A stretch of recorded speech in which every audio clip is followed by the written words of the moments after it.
2020 I think it's definitely going to be a good year for us. I think the start of the year will be a little bit challenging, just getting everything together, the new engine especially, but I think come mid-year towards the end of the year, there's no reason we can't be sort of winning races and being up the front there. So that's definitely our goal at the moment. Last year was a great year. We had 1 or 2 podiums, had some really good results along the way, some good consistency. So we'll be looking to take that next step next year. With the change to the Ford, obviously the team has had massive change. We've gone from what we previously had back in 2012, what they've known for about 4 or 5 years, and then we've gone to a totally new thing. So it takes about 3 or 4 times longer to build a car now because they have all the different brackets in the different places, totally new engine that we've had to develop. Every department's had a new challenge, so it's them all coming together finally, and as you can see they're starting to look something like a car now, but there's lots of different challenges for every department. It's going to be interesting when we go to the first test at Tail and Bend. I don't know what to think. I think I'll build it up in my head to be a lot different than what it actually is. I've driven the Ford engine before, so that will be sort of familiar, but I think that the car aerodynamics is always slightly different.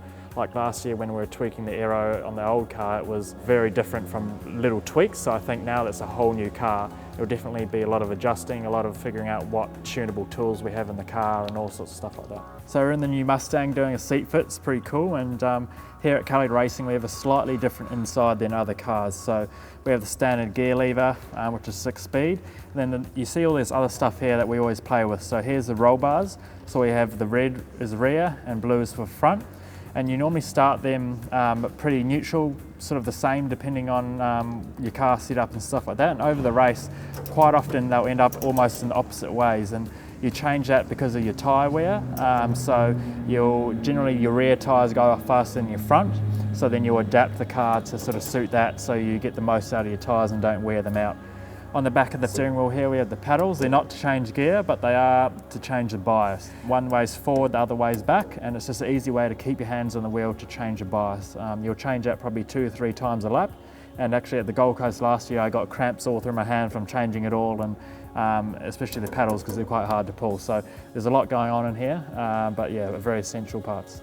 Cali Racing is somewhere I want to stay in the future. I think the team definitely has the ingredients to be successful. For me, I just really want to build those relationships. Being in the same team for the 3rd year is really big for me. In the past, it's been very mix and match, so to get that consistency is really where my gains came from last year.